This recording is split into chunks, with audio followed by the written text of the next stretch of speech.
నమస్తే మేడం, మీ పేరు? నమస్తే. కడియాల విజయలక్ష్మి, ఏలూరు పార్లమెంట్ మహిళా అధికార ప్రతినిధి. మేడం గారు, ఇప్పుడు కూటమి ప్రభుత్వం అధికారంలోకి వచ్చి 14 నెలలు అయింది. అసలు ఎలా అనిపించింది ప్రభుత్వ పరిపాలన? ముఖ్యంగా మనం చూసుకున్నట్లయితే కనుక కూటమి ప్రభుత్వం మరి అందరూ కూడా అంచనాలను తలకిందులు చేస్తూ కూటమి ప్రభుత్వం అంటే వీళ్ళు ముగ్గురు కలిశారు, ఈ ట్రయాంగిల్ స్టోరీలో అసలు ఏ విధంగా ఉండబోతుంది అనేటువంటిది ప్రజలందరూ కూడా చాలా ఉత్సాహంగా ఎదురు చూసినటువంటి సమయంలో కానీ ఇవాళ ప్రజలందరూ కూడా చాలా ఉత్సాహంగా ఉన్నారు. ఎందుకంటే గత 5 సంవత్సరాలు కూడా వైసీపీ ప్రభుత్వంలో విసిగి వేసారిపోయి మరి ఈ రోజున సంక్షేమము అభివృద్ధి అనేవి రెండు కళ్ళుగా మరి కూటమి ప్రభుత్వం చంద్రబాబు నాయుడు గారు కానివ్వండి, పవన్ కళ్యాణ్ గారు కానివ్వండి, బీజేపీ నాయకులు అందరూ కలిసి ఒకే మాట ఒకే బాటగా కేవలం రాష్ట్ర అభివృద్ధి కోసమే ముందుకు వెళ్తున్నటువంటి పరిస్థితుల్లో మరి ప్రజలందరూ కూడా అదే కాకుండా ఎలక్షన్లో ఏదైతే హామీ ఇచ్చారో కూటమి ప్రభుత్వం ఒక్కొక్కటి కూడా మరి రాష్ట్రాన్ని అప్పులపు కుప్పలు తెప్పలుగా చేసినప్పటికీ కూడా మరి ఏదైతే ఎలక్షన్ హామీలో భాగంగా ఇచ్చారో వాటన్నిటినీ కూడా ఒక్కొక్కటి అమలుపరుచుకుంటూ వెళ్ళటంతో ఈ రోజున ప్రజలందరూ కూడా సుఖ సంతోషాలుగా ఉన్నారని తెలియచేయడానికి చాలా సంతోషిస్తున్నాను. మేడం గారు, గత 5 సంవత్సరాల్లో విద్యా సంస్థల పరిస్థితి ఎలా ఉండేది? జగన్మోహన్ రెడ్డి నాడు నేడు అనే అనేక రకాల కార్యక్రమాలు చేశాడు. ఇప్పుడు కూటమి ప్రభుత్వం వచ్చిన తర్వాత నారా లోకేష్ గారు విద్యా విధానాల్లో ఎలాంటి మార్పులు తీసుకొచ్చారు? అసలు విద్యా విధానం ఎలా ఉంది మేడం? అసలు ముఖ్యంగా మరి నేను చాలా దగ్గరగా ఒక విద్యావేత్తగా ఒక పాఠశాలను నడుపుతున్నటువంటి ఒక ఎడ్యుకేషన్ ఇన్స్టిట్యూషన్ రన్ చేస్తున్న నేను ఒక విద్యావేత్తగా నేను చాలా దగ్గరగా విద్యా వ్యవస్థను చూశాను. నేను దీని మీద ఒక డిబేట్ను కూడా లాస్ట్ గవర్నమెంట్లో చేయడం జరిగింది. ఎందుకంటే మరి వైసీపీ ప్రభుత్వం వాళ్ళు వచ్చి నాడు నేడు చేశాము, మేము చాలా మరి ప్రభుత్వ పాఠశాలను అభివృద్ధి చేస్తామని చెప్పుకున్న టైంలో నేను ఒకటే చెప్పాను ఆ రోజు, నాడు నేడు అంటే మరి పాఠశాలల భవనాలకి రంగులేయటం కాదు, లేదా మరి కాస్ట్లీ ఫర్నిచర్ తీసుకొచ్చి కూర్చోబెట్టడం కాదు, ఉపాధ్యాయుల యొక్క మరి వాళ్ళ యొక్క ఇదిని మరి పిల్లలకి అందచేసే విద్యని అందించే విషయంలో ఫెయిల్ అయ్యారనేటువంటి విషయంలో మనం చాలా క్లియర్ కట్గా చెప్పుకోవచ్చు. ఎందుకంటే కోవిడ్ టైంలో కూడా మరి ఉపాధ్యాయులు అంటేనే మనకి చాలా గౌరవప్రదమైనటువంటి స్థానం గురువుది. మరి అటువంటి గురువుల్ని మరి ఈ జగన్మోహన్ రెడ్డి అనాలోచితంగా ఏ విధంగా మరి లిక్కర్ షాపుల దగ్గర మరి వాళ్ళని కాపలా పెట్టినటువంటి పరిస్థితుల్లో మరి అది చాలా విమర్శనాత్మకంగా కూడా ఉన్న పరిస్థితి. మరి అటువంటి వ్యవస్థని మరి సమూలంగా ప్రక్షాళన చేయడానికి మరి లోకేష్ గారు మరి విద్యాశాఖ మంత్రిగా మరి తీసుకోవడం అంటే ఇది ఒక సముద్రం లాంటిది, ఒక మహాసముద్రం, ఒక మహా ఓషన్.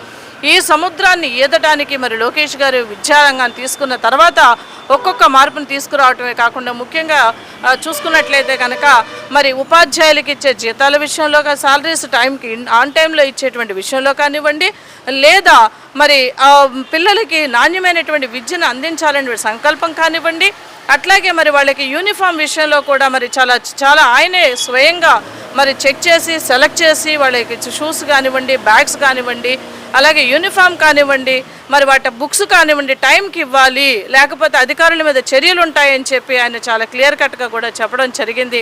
మరి అంతేకాకుండా మరి లాస్ట్ మరి జగనన్న గోరుముద్ద అని పేరుకే పరిమితమైనటువంటి మిడ్ డే మీల్స్ని మరి ఈ రోజున పవన్ కళ్యాణ్ గారు కూడా మరి పేరుని సూచించడం జరిగింది. డొక్కా సీతమ్మ అంటే మన చరిత్ర తెలుసు, అన్నపూర్ణ లాంటి మరి అటువంటి డొక్కా సీతమ్మ గారి పథకాన్ని ప్రవేశపెట్టి మరి వారానికి 3 రోజులు రాగి జావా అనేటువంటి పౌష్టికాహారాన్ని పిల్లలకి అందించడమే కాకుండా మరి ఇంకొక 3 రోజులు కూడా మరి వాళ్ళు 6 రోజులు కూడా ఎగ్ని అందించటము, అట్లాగే మరొక 3 రోజులు కూడా వారికి నాణ్యమైనటువంటి చికెన్ లాంటివి కానీ ఇవి కూడా మరి పిల్లలకి న్యూట్రిషియస్ ఫుడ్ అందాలి అనేటువంటి సంకల్పంతో ఇవ్వడం జరిగింది. ముఖ్యంగా మా ఏలూరు బడేటి చంటి గారు ఎమ్మెల్యే గారు శాసనసభ్యుల వారైతే మరి పిల్లలతో కలిసి సహపంక్తి భోజనాలను కూడా చేయడం జరిగింది.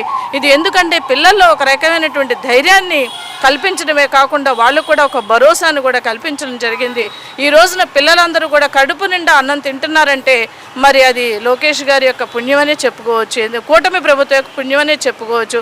గత ప్రభుత్వంలో మిడ్ డే మీల్స్ అర్ధాకలతో ఉన్న పిల్లలు ఈ రోజున పూర్తిగా మరి వాళ్ళు ఫుడ్ కోసం కూడా స్కూల్కి వచ్చేటువంటి పరిస్థితి ఉందంటే మనం దాన్ని చాలా చక్కగా అర్థం చేసుకోవచ్చు. మేడం గారు, అన్న మాట ప్రకారమే తల్లికి వందనం ఇంట్లో ఎంతమంది ఉంటే అంతమంది పిల్లలకు అన్న మాట ప్రకారమే స్కూళ్ళు రీఓపెన్ చేసిన వెంటనే కూటమి ప్రభుత్వం అందించింది. అసలు ఎలా అనిపించింది మేడం గారు? ఇప్పుడు ప్రతిదాన్ని కూడా మనం కంపారిజన్ చేసుకున్నట్లయితే గత ప్రభుత్వంలో జగన్మోహన్ రెడ్డి పాదయాత్ర చేస్తూ మరి తల మీద చేతులేసి బుగ్గలు నిమిరి అందరికీ మరి అమ్మఒడి ఇస్తానని చెప్పిన తర్వాత కాదు తూచిది నేను ఒకరికే ఇస్తానన్నానని చెప్పి మరి ఆ రోజున 15,000 ఇస్తానని చెప్పి 13,000కి పరిమితమయ్యి మరి ఆ డబ్బులు ఎటుపోయినాయో లెక్కలో కాకులు లెక్కలుగా తేలిపోయి లేదు. మరి అట్లాంటి పరిస్థితుల నుంచి మరి కూటమి ప్రభుత్వం ఎప్పుడైతే ఎలక్షన్ హామీలో భాగంగా ఇంట్లో ఎంతమంది ఉంటే కనుక అంతమందికి కూడా మరి తల్లికి వందనం అనేటువంటి పథకం ద్వారా మరి ఇస్తాము. బిలో పావర్టీ లైన్ దిగువ ఎవరైతే కనుక దారిద్ర్య దిగునున్నారో వారందరికీ కూడా ఎడ్యుకేషన్ ఇవ్వాలి, క్వాలిటీ ఎడ్యుకేషన్ ఇవ్వాలనేటువంటి ఉద్దేశంతో వారు ఎక్కడైనా చదవనివ్వండి, అది ప్రభుత్వ పాఠశాల ప్రైవేటు పాఠశాల అనేది అనవసరం. ఎందుకంటే అవి రెండు కళ్ళు లాంటివి. మరి ఒక కన్ను పొడుచుకుని ఒక కన్నుతో చూడడం సాధ్యం కాదు కాబట్టి 2 కళ్ళతోనూ ఉండాలనేటువంటి సిద్ధాంతం ద్వారా మరి ప్రైవేటు పాఠశాలలో చదివేటువంటి మరి నాణ్యమైనటువంటి విద్యను అందించేటువంటి ప్రైవేటు పాఠశాలల విద్యార్థులకు కూడా మరి ఎంతమంది ఉంటే అంతమందికి కూడా తల్లికి వందనం వేయడం ద్వారా మరి ఈ యొక్క పథకం మరి ప్రతి ఒక్క తల్లులలోనూ ప్రతి ఒక్క మహిళల్లో కూడా చాలా ఆనందాలని జరిగింది. అది కూడా అన్నమాట ప్రకారం స్కూల్ రీఓపెన్ చేసిన వెంటనే ఇవ్వటం వలన వాళ్ళకి అది చాలా ఉపయోగపడింది. ఎందుకంటే బుక్స్ కొనుక్కోవడానికో మరొక విధంగా ఫీజు కట్టడానికి ఉపయోగపడింది. అదే గత ప్రభుత్వం చూసుకున్నట్లయితే మరి సంక్రాంతి సెలవుల ముందు వేయటం, పండగ ఖర్చు చేసుకోవటం, లేదా మరి అమ్మఒడి నాన్న బుడ్డి అన్న విధంగా ఆ రోజున మనం ఒక నానుడిని కూడా మనం ఆ రోజున తీసుకొచ్చాం. కానీ ఈ రోజున బడి బయట లేకుండా బడి లోపల ఉన్నారంటే తల్లికి వందనం పథకం అనేది ఎంత సక్సెస్ అయిందో కూడా మనం చెప్పుకోవచ్చు. మేడం గారు, ఈ కూటమి ప్రభుత్వం ఇంకా రానున్న రోజుల్లో విద్యా విధానాల్లో ఏ విధమైన మార్పులు చేర్పులు చేస్తే బాగుంటుంది అంటారు? మరి నేను ఇందాక చెప్పినట్టుగా ఒక విద్యా వ్యవస్థ కానీ ఒక ఆరోగ్య వ్యవస్థ కానీ ఒక సముద్రం లాంటిది. దీన్ని మనం ఎంత ప్రక్షాళన చేయాలన్నా, ఎన్ని సమూలమైన మార్పులు తేవాలన్నా, ఎన్ని అమెండ్మెంట్స్ తేవాలన్నా కూడా మరి అది కేవలం ఆ ఉత్సాహం ఇది అనేది కావాలి. ముఖ్యంగా మన లోకేష్ గారి విద్యా వ్యవస్థలో తీసుకొస్తున్నటువంటి మార్పులు అయితే కనుక చాలా గణనీయంగా ఉన్నాయని చెప్పుకోవచ్చు.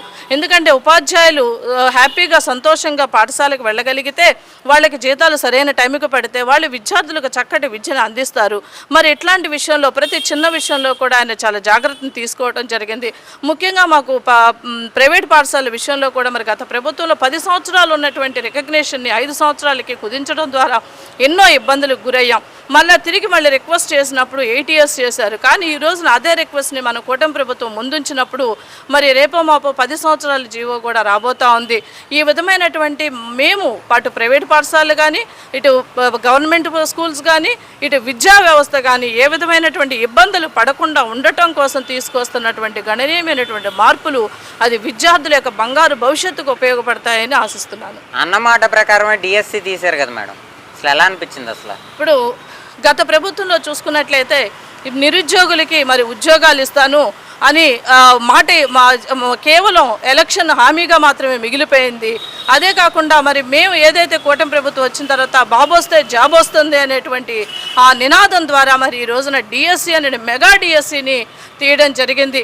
మరి ఈ మెగా డిఎస్సి చూసుకుంటే ఈ రోజున మరి ఎంతోమంది ఉపాధ్యాయులు మరి టీచర్స్ లేక స్కూల్స్లో మరి పిల్లలు విద్యకు దూరం అవ్వాల్సిన పరిస్థితుల్లో మరి మెగా డిఎస్సిని వచ్చి 14 నెలలు కూడా కాకముందే మరి మెగా డిఎస్సిని తీసి రేపు సెప్టెంబర్ 5th టీచర్స్ డేకి, రాధాకృష్ణ గారి బర్త్డే టీచర్స్ డేకి ఒక కానుకగా ఇస్తానన్న మాట ప్రకారం మరి ఈ రోజున మెరిట్ లిస్ట్ని కూడా అనౌన్స్ చేయడం జరిగింది. ఇది నిజంగా ఉపాధ్యాయులందరికీ కూడా అలాగే విద్యార్థుల భవిష్యత్తుకి సంబంధించిన విషయం కాబట్టి ఇది అందరూ కూడా చాలా హ్యాపీగా ఉన్నారని తెలియజేసుకుంటున్నాను. ఫైనల్గా కూటమి ప్రభుత్వానికి 100కి ఎన్ని మార్కులు ఇస్తారు మేడం? ఇప్పుడు ప్రతి దానికి కూడా మైనస్లు ఉండొచ్చు, ప్లస్లు ఉండొచ్చు. కానీ మొత్తం మైనస్ ఉండకూడదు, మొత్తం ప్లస్లో అనే పరిస్థితి కాకుండా ఇక్కడ గత ప్రభుత్వంతో పోల్చుకుంటే మరి ఎంతో ఉన్నప్పటికీ కూడా ఇటు రాజధానిని కూడా డెవలప్ చేయకుండా దాని మీద 3 ముక్కలాటినటువంటి జగన్మోహన్ రెడ్డి అమరావతి రైతుల్ని పెట్టినటువంటి ఇబ్బందుల్ని ఇవన్నీ చూసుకున్నట్లయితే మళ్ళీ పునర్జీవం పోసుకున్నటువంటి మన ఏదైతే అమరావతి ఉందో మన రాజధానిగా గొప్పగా మనం చెప్పుకుంటున్నామో మరి ఇవన్నీ కూడా అలాగే రోడ్ల పరిస్థితి చూసుకుంటే గత ప్రభుత్వంలో ఎన్ని గుంటలో ఏ విధంగా ఉందో మనం చూసాం. కానీ ఈ రోజున మరి మన శనివారపేటను చూసుకున్నట్లయితే కనుక మరి ఎమ్మెల్యే గారి యొక్క మరి సహకారంతో ఈ రోజున మరి జేవియర్ నగర్లో ఏ విధమైనటువంటి రోడ్డు పడిందో మనం చూసుకోవచ్చు. అట్లాగే రేపో మాపో బ్రిడ్జ్ కూడా పడబోతా ఉంది. మరి ఏలూరులో ఉన్నటువంటి చాలా రోడ్లు అభివృద్ధిలో భాగం అవన్నీ కూడా. మరి రోడ్లు కానివ్వండి, బ్రిడ్జిలు కానివ్వండి, ఈ విధమైనటువంటి డెవలప్మెంట్ అనేటువంటిది మనకి ప్రత్యక్షంగా కళ్ళకి కనపడతా ఉంది. ఇది దాస్తే దాగేది కాదు, చెప్పకపోతే ఆగేది కాదు. ఈ డెవలప్మెంట్ అనేటి దాంతో పాటుగానే మరి ఇటు సంక్షేమాన్ని, ఇటు ఆర్థిక డెవలప్మెంట్ని రెండింటినీ కూడా సమపాళ్లలో తీసుకువెళ్తూ మరి కూటమి ప్రభుత్వం పనిచేస్తూ ఉందని, ఇదే విధంగా కనుక వెళ్తే కనుక తప్పకుండా 2029లో కూడా కూటమి ప్రభుత్వం అందే విజయం అని కూడా సవినయంగా తెలియజేసుకుంటాం. Okay madam, thanks.